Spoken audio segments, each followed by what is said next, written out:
দীর্ঘদিন ধরে প্রেমের সম্পর্ক, শেষমেশ এই সিদ্ধান্ত নিয়ে বসলো নাবালিকা।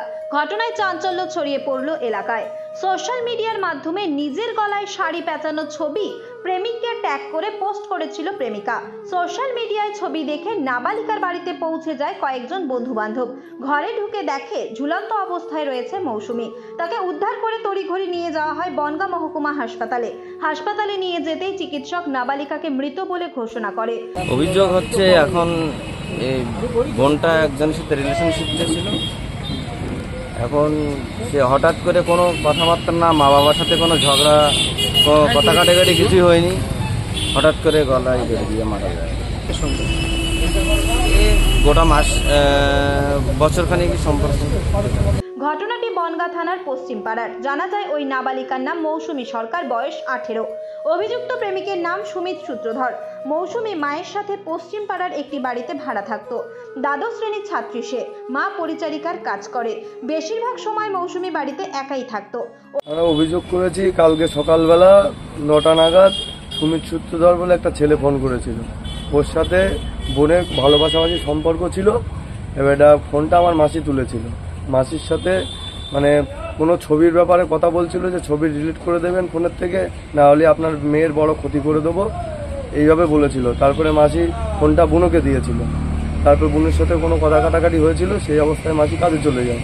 পরে বুনু বেরিয়ে ওখান থেকে ছেলেটার সাথে কোথাও গিয়ে দেখা করেছিল। দেখা করার পরে কোনো কিছু হয়েছিল দুজনা। তারপরে এই বাড়িতে এসে হচ্ছে গলায় শাড়ি দিয়ে আত্মহত্যা করেছে। আমরা চাই যে এর পিছনে যারাই থাকুক না কেন তারা যেন শাস্তি পায়। এই ছেলের সাথে কতদিনের সম্পর্ক ছিল? ছেলের সাথে 2-3 বছরের হবে। এটা সঠিক তো আমরা বলতে পারবো না, যেটা 3 বছর হবে সেটাই বলতে পারবো, বেশিও হতে পারে কমও হতে পারে। আমি তো অভিযোগ করলাম যে এটাই, যে মরার পিছনে যারা আছে তারা যেন শাস্তি পায়। অভিযুক্ত প্রেমিকের নাম সুমিত সূত্রধর, বাড়ি বনগাঁ থানার চাপাবেড়ি এলাকায়। অভিযুক্ত দৃষ্টান্তমূলক শাস্তির দাবিতে বনগাঁ থানায় লিখিত অভিযোগ করেছে মৃত মৌসুমীর পরিবার। পাশাপাশি পুলিশ দেহটি ময়না তদন্তে পাঠায়। পুলিশ অভিযোগ পেয়ে যুবকের খোঁজ খবর শুরু করেছে। বাড়িতে তো সেরকম কিছু শুনলাম না যে বাবা মার সাথে কোনো ঝগড়া ঝামেলা হয়েছে, অশান্তি হয়েছে।